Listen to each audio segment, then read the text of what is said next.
Hello everyone! In this week's video, we're going to be testing out art hacks and art tips. Recently I've been seeing some art tips that I want to try out, or I found art hacks that I have found really helpful. I thought all of you might also find this helpful or interesting, so I decided to make a video on it. I named the video with TikTok art hacks, but I'll be testing out hacks and tips from multiple social media sites. I will try my best to link these in the description. Oh, and real quick, I posted a new chapter of my webcomic on my second channel. There is also a link to that in the description.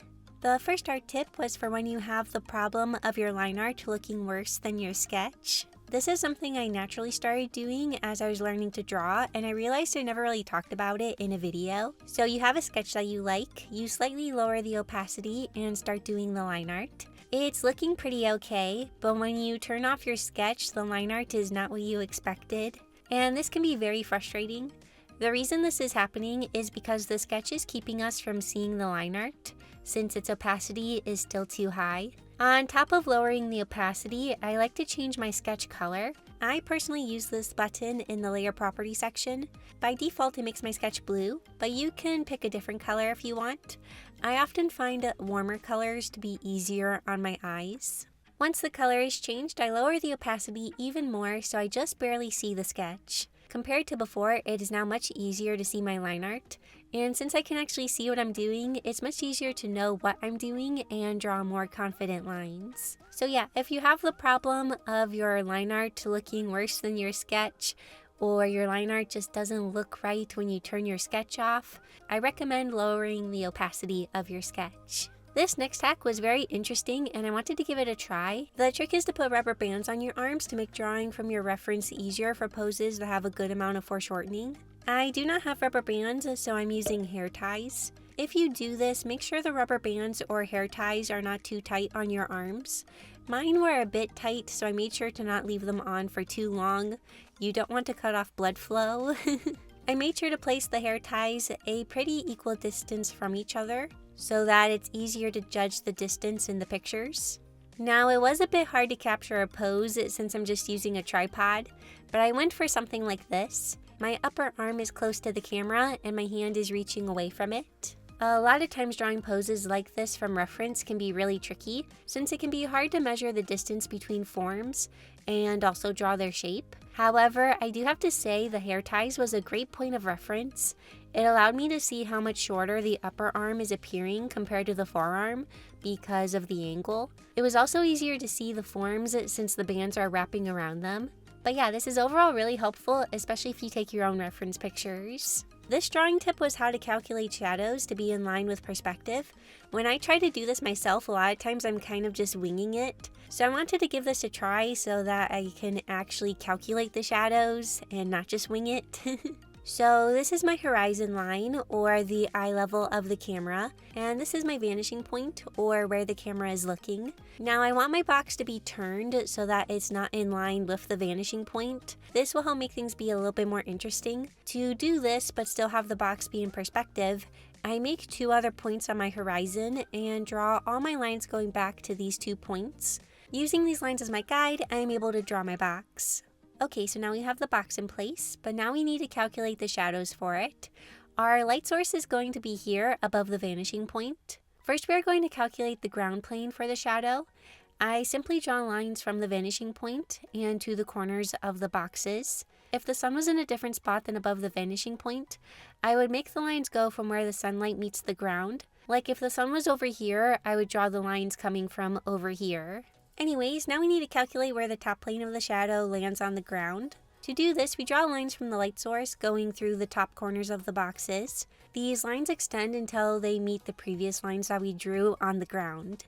The middle one was actually going outside the canvas, so I made my canvas a bit longer. Now I just draw lines connecting all of these points. Now I need to fill the areas between the yellow lines and the red lines with the shadow color. I add some extra shadows to the box. And ta-da! We have calculated the shadow to be in perspective. It seems really complicated at first, but once you give it a try for yourself, it's not too bad. I'll definitely try to implement this in my work for sure. It'll probably help me be a lot more consistent compared to winging it. I I found this hack to be very interesting. The artist shared that they don't really like doing line art, so instead they cut out the shapes to make the illusion of line art. I never thought about doing this in this kind of way, and I wanted to give it a try.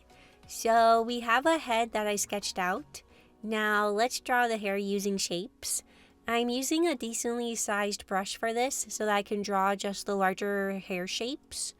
I'm trying my best to mimic the video. To help me keep the forms in mind, I tried drawing the hair in separate sections. That way it still all makes sense and follows the form of the head. I don't want to just blob the hair shapes in willy-nilly, or else things will start getting really wonky. Once the hair was in place, I used a brush set to transparent and started carving out the shapes of the hair. When erasing, I often like to use brushes set to transparent, since this makes the brush work like an eraser, but I can get the same texture that I used for when drawing.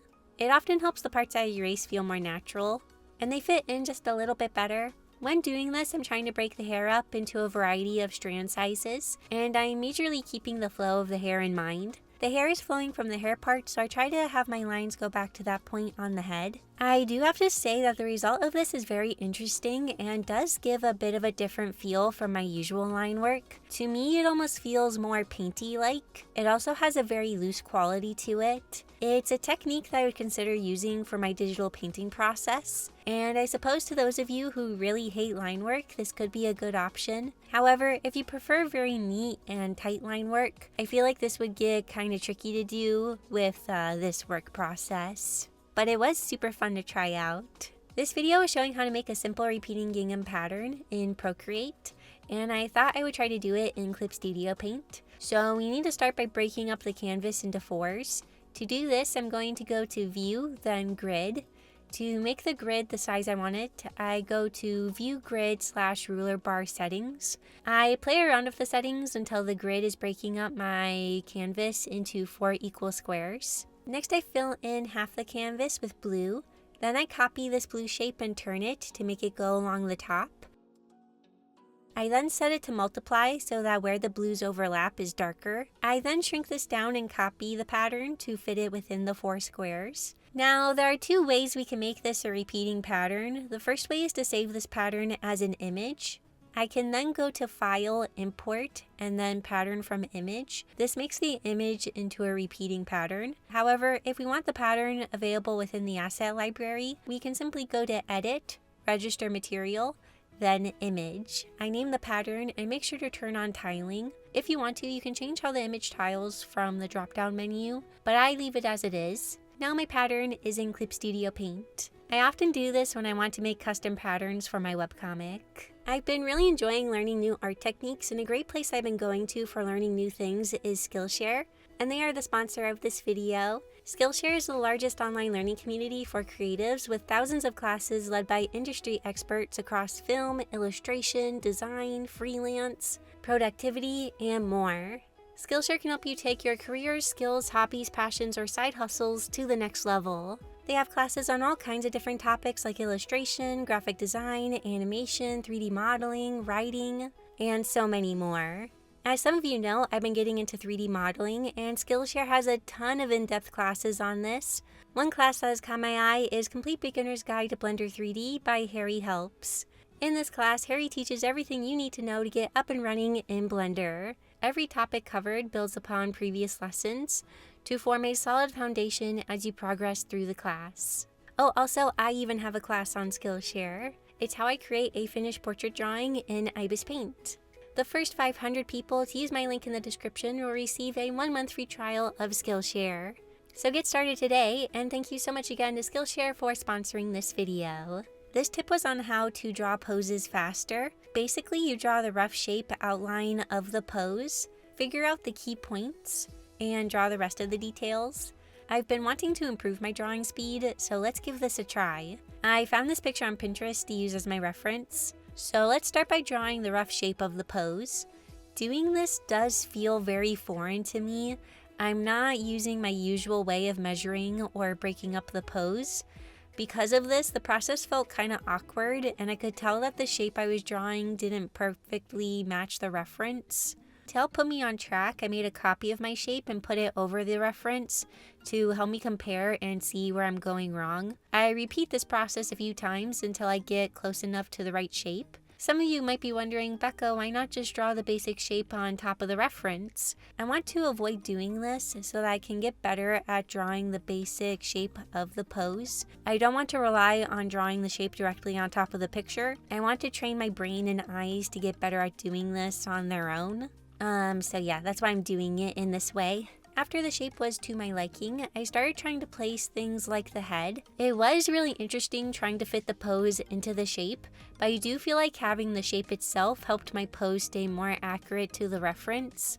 Like before, I made a copy of my sketch so I could see where my sketch is inaccurate. I found that the head was not tilted enough and I needed to narrow parts of the sketch. Once again, I repeated this process of tweaking until I was pleased. Lastly was the final sketch. I cleaned things up and get all of the details in place, and honestly this step felt the easiest since it felt the most normal to my usual process. Now the question is, was this way of drawing the pose faster for me? And overall I spent 20 minutes doing this, and I don't know if that's much faster than my usual. However, this is my first time trying this technique, so I do think I could get faster at it over time. I think another benefit of this method is that by focusing on the overall shape first and the details second, it can help you capture more of the flow of the reference and help you from getting too stiff. Sometimes since I'm focusing more on details first, my poses get kind of stiff, but by focusing on the shape first, I feel like the flow of the pose was translated a bit better. I do feel like this is something I will try to practice doing more of. And as I practice it more, I will get faster at doing it. This next hack is actually just from me. It's a trick I use for cell shading, and I thought it could be of use to you. So when I apply cell shading, it has a sharp edge. However, sometimes in my illustrations, I want it to have a softer look like this. A quick and easy way to achieve this is to go to Filter, Blur, and then Gaussian Blur. Now, you want to make sure to not turn the blur up too high, or else things get too blended. You want to keep the blur low and just enough to give the shadows a soft edge. I will also use Gaussian blur if I apply some color, but I feel like it needs to be just a bit softer. Instead of reapplying it, I'll just blur it a bit. These tips were from a traditional painting tutorial on how to color skin more realistically, but I felt like I could apply what was being taught to digital art as well. The video taught how to shade skin starting simple and then getting more complicated. I decided to go through all of these steps so that I can better process all of the info instead of just skipping to the most complicated one. Method 1 is to start with your base color and then make a lighter and darker version of this color. This is the most basic way of shading since we are not changing hues at all. We are simply using a darker and lighter version. Also, I changed my background color to a slight off-white to make things easier to see. The next method is to make the highlight warmer in color and the shadow cooler in color. So I make the highlight a bit more towards yellow and make the shadow cooler. I do this by moving the hue to the left a bit and move the color more towards gray to make the color appear colder in hue. Then I just apply the colors to the ball like I did before. If we compare this with the first method, we can see things are starting to look more interesting. Now this third way of doing things is going to get a bit more complicated.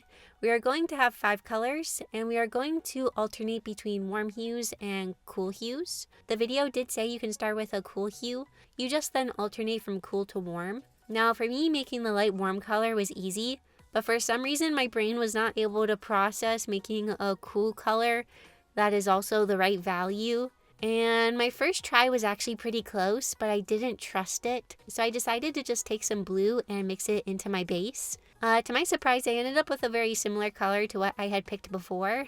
To make the values get darker and darker, I did have to tone down my base color to be a bit darker. The color I usually use is very cartoony, so it makes sense that I'd have to try to use a more realistic color.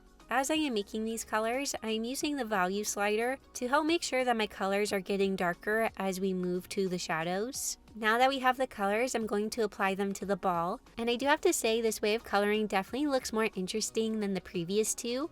I really like the variety of color hues. I did slightly adjust the warm shadow color since it felt a bit on the cool side. Now this is the last step to take things up a notch. we are going to take the colors that transition from the highlight to the shadows and make them more saturated. This simple change makes the coloring look very alive, and I really like it. Also, this is an extra step that I'm adding. I'm going to add a light blue bounce light in a bluish color. I really like to add bounce light to my coloring, so I'm adding this in. So I did like this, but I was looking at my shading and something felt a bit off. And so I turned the colors to grayscale, and I noticed that my shadow color was appearing lighter than my midtone color. It's interesting because on the value slider, the color had a darker value, but because of its hue, it was appearing lighter. So I changed the color to make the flow better, and it'll actually get from lighter to darker. So yeah, that's a way to more realistically render skin.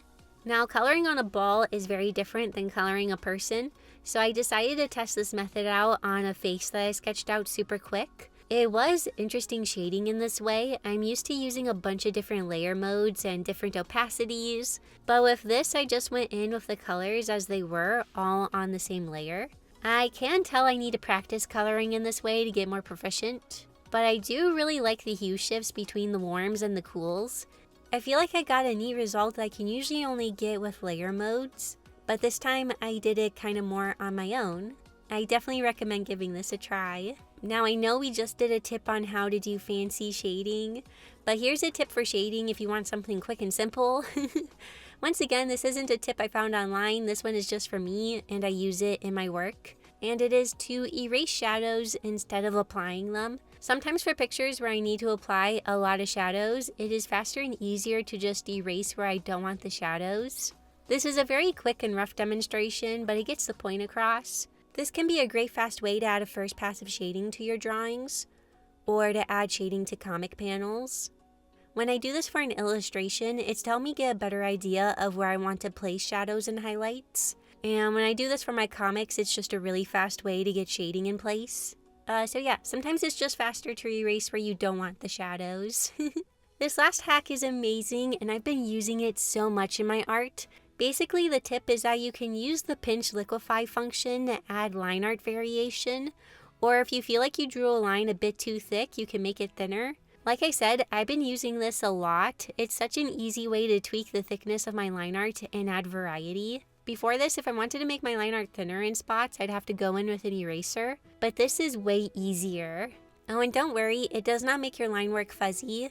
Since the liquefy tool is condensing the pixels and not expanding them, you don't get fuzzy line art with this.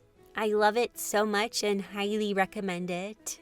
So those are all the tips and hacks for this video. I had so much fun testing these out, and I feel like I also learned a lot. And I hope they were helpful to you too. Before we end, I want to thank my super awesome YouTube members and Patreon patrons for their support. It means so much to me. And thank you for watching this video. I hope you enjoyed it, and I'll see you all next week in my next video. Bye!